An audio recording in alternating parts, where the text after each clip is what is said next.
pagi, Bapak Ibu sekalian, para hadirin yang saya hormati. Saya membuat presentasi dalam bahasa Inggris, tapi saya ingin mempresentasikan ini dalam bahasa Indonesia. Sungguh bahagia bisa hadir dalam membuka forum TEDx Ultimax di Universitas Multimedia Nusantara ini. Kita masuk dalam jaringan global. Apa yang ingin saya bicarakan adalah sekilas mengetengahkan perjalanan kehidupan kita, khususnya dalam kegiatan ekonomi dari masa yang lalu hingga sekarang dan masa depan. Jadi temanya adalah bagaimana membuat peluang emas yang ada sekarang ini menjadi kenyataan. To make the golden chance a reality. Nah, semula kita hidup secara nomadik dalam teori peradaban, lalu bergerak mengikuti zaman pertanian, dan sekarang kita bergerak dalam ekonomi yang mengandalkan pada otak. Inilah dia apa yang disebut creative industry atau sekarang juga disebut creative economy. Kalau melihat definisi, kita juga memiliki definisi sendiri, tapi karena ini forum global, saya kutipkan definisi dari Kementerian Culture, Media, dan Sport di Inggris, bahwa creative industry itu adalah bertumpu pada kreativitas individu, skill dan talentanya. Tapi dia dimanfaatkan secara lebih luas, tidak hanya untuk senang-senang, untuk hobi, tetapi untuk menghasilkan satu produk ekonomi, kekayaan, ya, dan tidak kalah penting untuk kita adalah lapangan kerja. Ya, lapangan kerja melalui apa? Melalui pembangkitan, ya, pembangkitan generation dan eksploitasi dari intellectual property dan konten. Nah, di Indonesia semula Ibu Mari membagi menjadi 14 kategori, yaitu advertising, architecture, art market, handicraft, design, fashion, video film dan fotografi, interactive game, music, performing arts, publishing, computer services, TV, radio, riset dan pengembangan, serta kulineri. Kulineri ini ya segala sesuatu yang menyangkut dengan masak-memasak dan hidangan. Nah, ini yang menjadi kekuatan 15 inilah ekonomi itu diharapkan bertumpu. Nah, tadi saya sebut apakah ini adalah gelombang keempat, ya. Setelah gelombang pertama, sebelumnya kita itu manusia hidup nomadik, tidak berkepastian, tapi sekarang sudah lalu diam di satu tempat bercocok tanam, ya. Tapi lalu kemudian berlangsung dari 10.000 tahun sampai 1750 ketika penemuan mesin uap, ya. Revolusi industri dimulai dan berlangsung hingga penemuan IBM 370 pada tahun 1970. Itulah awal abad informasi. Sampai berlangsung sampai sekarang, semuanya masih tumpang tindih, ya, kecuali bahkan nomadik, karena WWW itu bukan World Wide Web, tapi sekarang World Wide Workplace. Tempat bekerja kita itu juga anywhere, karena gadget kita itu anywhere, anytime, dan any gadget, ya. Jadi industrial revolusi terus berlangsung, tapi gaungnya sudah kalah dengan era kreatif, ya. Semula gelombang keempat itu dimaksudkan untuk space colony, penjelajahan angkasa luar, karena merasa manusia sudah tidak nyaman lagi tinggal di bumi, jadi dia ingin pindah saja. Tapi sebelum itu rupanya ada satu tren yang lebih kuat di dalam industri kreatif ini untuk menggelorakan semangat dari penggunaan eksploitasi kreativitas alam pikir ini, ya, mengeksploitasi otak kanan seiring dengan otak kiri itu. Nah, itulah yang dikerahkan. Ternyata di dalam perkembangannya kreatif industri di Indonesia ini menjadi subsektor atau sektor 7 terpenting di dalam perekonomian Indonesia. Dia itu mengalahkan angkutan, mengalahkan real estate, mengalahkan communication, perhubungan, ya. Dengan secara persentase pertumbuhan ekonomi itu menyumbang 5-7%. Nah, di mana industri kreatif itu paling besar sumbangannya? Ternyata dia ada di fashion, ada di handicraft, dan ada di kuliner. Jadi kegemaran kita untuk jajan, ya, mencicipi sesuatu yang baru, dan khususnya yang datang di daerah Tangerang ini, di Gading Serpong ini, bisa menjumpai seluruh kuliner di Nusantara. Nah, itu rupanya ikut menyumbang GDP. Nah, ini dia dari sisi jumlahnya, dari tahun 2010 ke 2011 itu sekarang sudah lebih dari 526 triliun. Nah, itu akibatnya membutuhkan tenaga kerja yang lebih besar lagi untuk berkecimpung di dalam industri kreatif tersebut. Kalau tahun 2010 yang berkecimpung itu 11,5 juta, itu tahun 2011 sudah naik. Ya memang belum signifikan, tapi jelas sekali ada tren untuk naik, ya. Kenaikannya hampir 5% setiap tahunnya. Nah, ini juga yang menyerap itu, kalau tadi besar antara tiga ini, kuliner, fashion, dan handicraft ini, kita bisa melihat di bidang kuliner itu yang membuka kafe, memperkenalkan kuliner Nusantara, karena kan juga kuliner itu tidak statik. Kita bisa merasakan gado-gado, tapi gado-gadonya bisa dibuat lebih enak dengan bumbu-bumbu yang baru. Fashion jangan ditanya. Kemudian kerajinan. Nah, ini saya ingin memberi contoh nanti dalam hal kerajinan dan perfilman. Nah, ini hanya saja di tengah euforia, di tengah hype mengenai ekonomi kreatif itu ada beberapa hambatan, ya.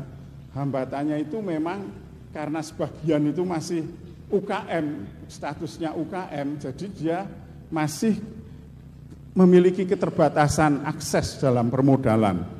Nah, ini Menteri Perindustrian sudah menjanjikan bahwa akses terhadap perbankan itu akan dibuat lebih mudah, karena di luar negeri hal ini berkontribusi pada perekonomian secara lebih besar. Ini di sini diberikan contoh di Korea dan di Inggris. Lalu yang tidak kalah penting adalah akses terhadap teknologi, khususnya ICT, ya, khususnya ICT, karena ini sangat diperlukan di dalam industri kreatif yang berasal dari sektor tradisional. Mengapa sektor tradisional ini kita patut memberi perhatian lebih besar? Karena memang di satu sisi, misalnya kerajinan, itu yang terlibat itu memang masih subsektor yang berciri tradisional, menggunakan cara-cara produksi, menggunakan cara-cara dalam mendesain yang tradisional. Nah, jadi ini kalau tetap dipertahankan seperti sekarang, mereka produknya akan statik, begitu-begitu saja. Misalnya membuat burung-burungan dari kayu, ya hasilnya seperti itu saja, ya. Tapi kualitasnya ini nanti lebih kurang bisa dijamin, karena kalau dipeseni 10 mungkin masih baik, ya. Dipeseni 100 mungkin ekornya udah yang satu lebih panjang, yang satu lebih pendek, ya. Karena tidak ada metode produksi yang lebih presisi. Nah, yang tidak kalah pentingnya proses produksinya. Itu kalau dipeseni 10 mungkin bisa menyelesaikan sebulan. Tapi kalau dipeseni 100 mungkin meleset udah sebulan lagi baru jadi. Dipeseni 1000 mungkin baru 3 bulan lagi baru jadi. Jadi proses produksinya itu tidak bisa diandalkan.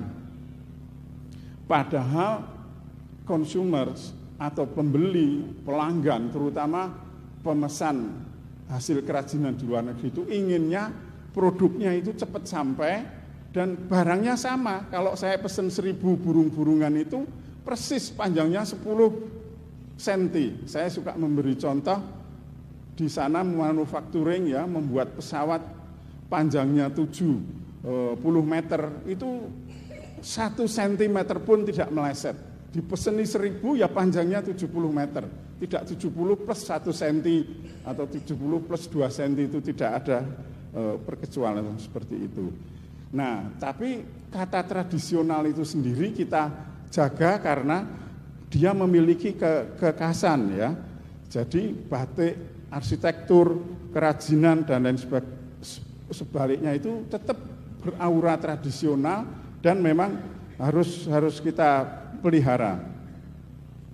Jadi di sini juga satu hal yang penting itu adalah sifat keindonesiaan yang nanti Mas Arief bisa menjelaskan keindonesiaan melalui berbagai presentasinya.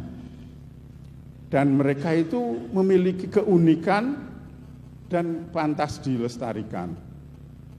Jadi sains dan teknologi khususnya ICT itu memang hanya semata kita arahkan untuk membuat industri kreatif di Indonesia itu semakin memiliki kualitas dan proses produksi yang lebih tinggi sehingga bisa memproduksi sesuai dengan kebutuhan internasional. Nah, dari kerajinan coba kita melangkah ke film ya. Film itu cerita, nanti Mbak Mira Lesmana akan cerita lebih panjang lebar tentang hal ini. Cerita merupakan pilar yang paling penting di dalam film itu. Tentu penyutradaraannya juga, tetapi sains dan teknologi khususnya ICT itu akan bisa membuat film tersebut lebih berbobot, lebih membuka frontier ya, perbatasan baru. Misalnya kalau dulu melihat film Kung Fu Panda atau film Avatar, itu kita sulit membedakan mana yang fakta, mana yang realita, dan mana yang fantasi ya. Dunia yang eksotik yang tidak pernah kita temui dalam dunia nyata itu bisa dihadirkan karena pemanfaatan teknologi ICT itu, di mana digunakan komputer prosesor yang jauh lebih cepat, dan itu dulu Kung Fu Panda oleh satu penghasil komputer yang terkenal di dunia dan sangat bangga menghasilkan karya tersebut dengan animasi dan efek 3 dimensi yang luar biasa. Nah, di sini saya menantang juga para kreator dalam industri film, industri kreatif ini, misalnya membuat kuntilanak, misalnya tema ini, silahkan saja diteruskan, tapi jangan yang begitu-begitu saja. Tapi kuntilanaknya itu misalnya lebih menakutkan, ya, lebih seram, tapi juga lebih canggih. Nah, itulah tantangan dari industri kreatif, industri perfilman di Indonesia. Jadi teknologi itu mempermudah, ya, bukan segalanya. Cerita tetap nomor satu, tetapi teknologi ini akan membuat bisa dieksploitasi, ya, bisa dieksploitasi. Jadi kalau the main thesis of creative industry itu adalah penggunaan creative mind, tapi creative mind plus teknologi akan menghasilkan ide-ide segar dan inovasi. Artinya mewujud di dalam desain yang lebih baik, film yang lebih baik, dan proses produksi yang lebih baik. Saya kira itulah yang bisa kita andalkan, sehingga sebagaimana sudah diperlihatkan dalam sejarah kebudayaan, sejarah peradaban manusia, manusia itu bisa mungkin mengelilingi atau sekarang berjalan dari Jakarta ke Surabaya, tapi tidak ada orang melakukan berjalan. Dia itu memanfaatkan teknologi kereta api atau mungkin kalau ekstrim ya sepeda untuk pergi ke Surabaya. Tapi juga bukan hanya ototnya yang diperkuat oleh teknologi, tetapi juga pikirannya. Nah, infrastruktur dari industri kreatif ini tentu adalah favorable government regulations, jadi membuat internet itu lebih cepat dan tarifnya lebih mudah, tapi juga menghasilkan internet lebih murah dan menghasilkan training-training untuk supaya ada peningkatan dalam kemampuan entrepreneurship atau kewirausahaan di kalangan UKM yang berkecimpung dalam industri kreatif ya, dan juga tidak kalah pentingnya tumbuhnya minat di antara investor untuk mendukung, dan tidak kalah pentingnya juga lebih banyak perguruan tinggi dan akademi-akademi serta lembaga pendidikan yang berkecimpung di sini.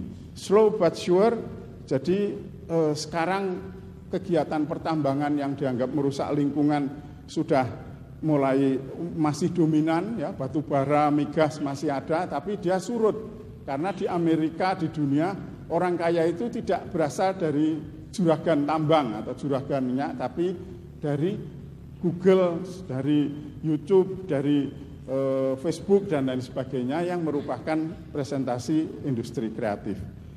Jadi manufacturing di sini belum kuat, ya, tapi kemudian juga kita akan menghasilkan tidak ada apa-apa, tidak ada mobil Indonesia.